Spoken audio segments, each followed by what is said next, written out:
Everyone, welcome back to the channel. The rain hadn't stopped in 3 days.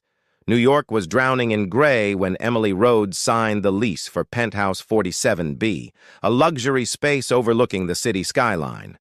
It was too cheap for what it offered. Marble floors, glass walls, a rooftop pool. The agent's only warning had been casual. Donnett used the service elevator after midnight. She thought it was a joke. It wasn't.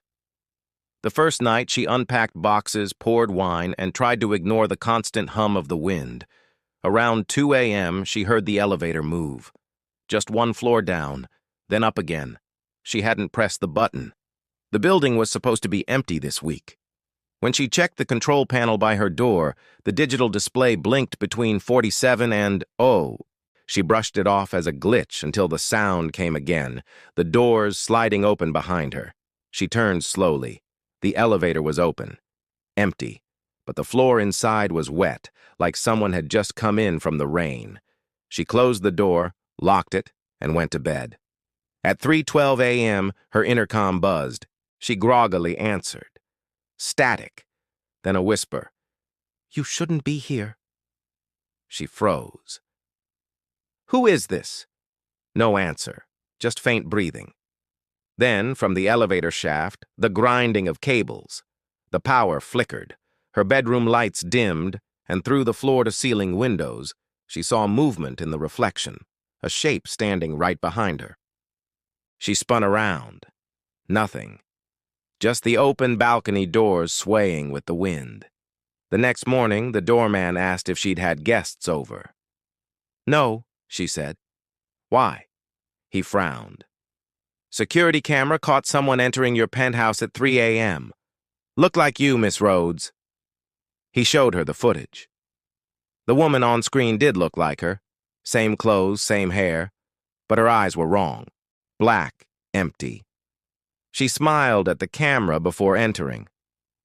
Emily packed her things that night. But when she went to the elevator, the button for the lobby didn't respond. Only one button glowed red. B3. Basement level. She pressed every other key. Nothing worked.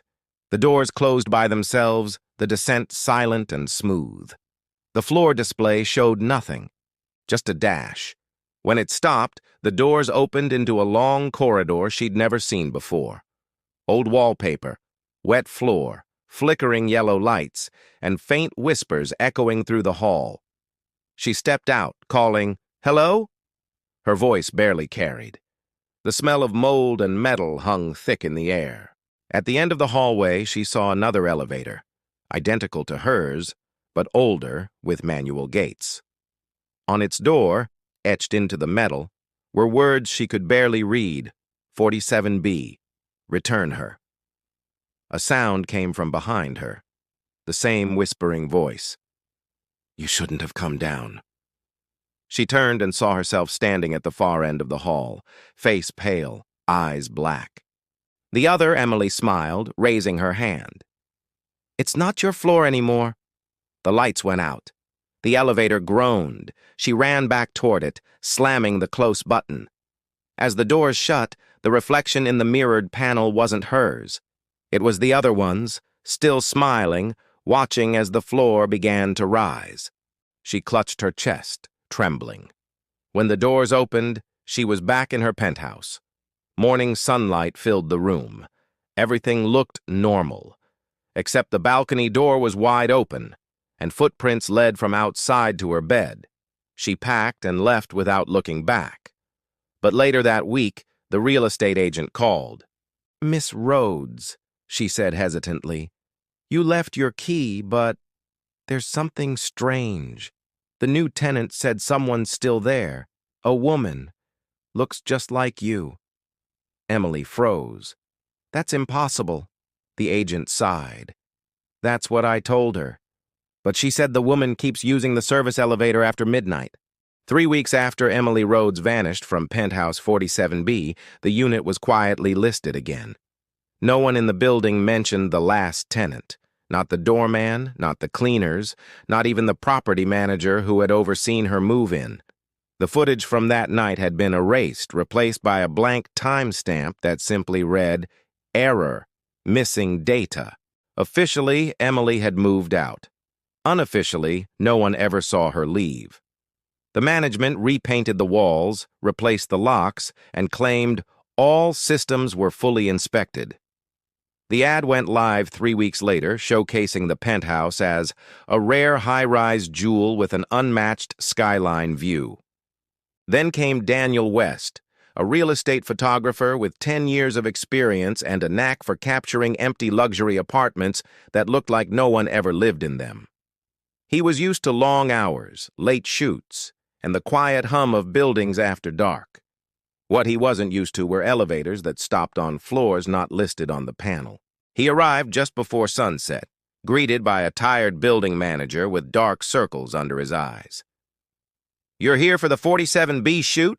the man asked, avoiding eye contact. "Just make it quick. Don't stay too late." "Why? Power outage or something?" Daniel joked. The manager's jaw tightened. "Elevator's been acting strange again. It stops on floors that don't exist. You'll see what I mean." Then he handed over the keys and turned away before the elevator doors even closed. Daniel shook his head and pressed 47. The panel blinked, hesitated, then began to rise. The elevator played soft music, but between the notes, he thought he heard static, like whispering voices just below the hum. He brushed it off. Long days did strange things to your mind. The penthouse was immaculate. Spotless glass walls, polished marble floors, and that view, a haunting stretch of New York's skyline, blurred by rain. He began setting up his tripod, the rhythmic click of the camera breaking the silence. He was halfway through the shoot when something flickered in the camera preview. A reflection. A woman, standing behind him. White dress, bare feet. He turned sharply. Nothing there, just the empty apartment. But in the photo, she was visible. Faint, blurred, her face turned slightly away. He frowned, deleted the image, and moved on. But every photo after that, she was there again. A little closer each time. By 9 p.m., thunder rolled through the city. The lights flickered. Somewhere down the hall, a door slammed. But there were no other units on this floor. The elevator dinged. Daniel froze. He hadn't called it. The display read 47B for a moment, then glitched into... A chill crawled across his neck. He turned, and the elevator doors slowly slid open. Inside stood a woman in a hospital gown, soaked from rain, head bowed so low her hair hid her face. "Hello?" Daniel called, heart hammering. She didn't answer. She just lifted her head slowly. Her eyes were black voids, her mouth stretched into a too-wide smile. "You shouldn't take pictures here." The elevator doors slammed shut, but the sound didn't stop. It echoed, again and again, from behind the walls, as if hundreds of doors were closing at once. The apartment lights dimmed red. Daniel bolted toward the front door, but the keypad blinked erratically, showing floor numbers that didn't exist. 47, 48, 49, 50. He froze. There was no 50th floor. The temperature dropped fast. His breath turned white. From the hallway came the sound of nails dragging along the glass wall. Scratch, scratch. He pulled out his phone. No signal. The flashlight app flickered, then turned off by itself. The camera opened instead. On the screen, he saw the view behind him. The balcony door, now wide open. A shadow stood outside, motionless in the lightning flashes. Slowly, the figure stepped closer. Daniel turned toward the glass and froze again. The reflection wasn't his. It was her. Emily Rhodes, pale, smiling, eyes hollow, whispering words he couldn't hear.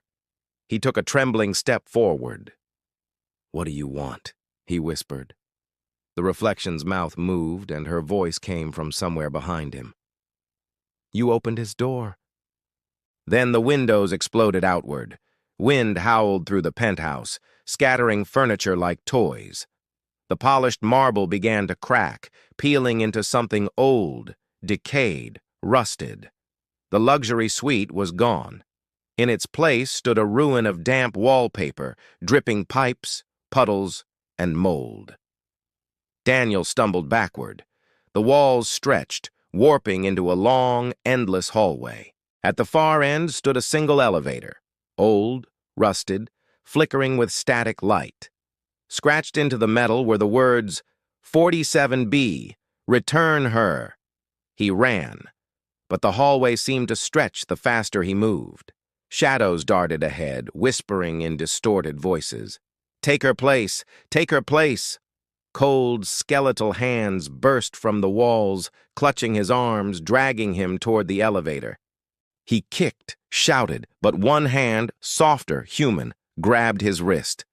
Emily's. She was right there, face inches from his, wet hair clinging to her cheeks. Her voice was a whisper over the storm.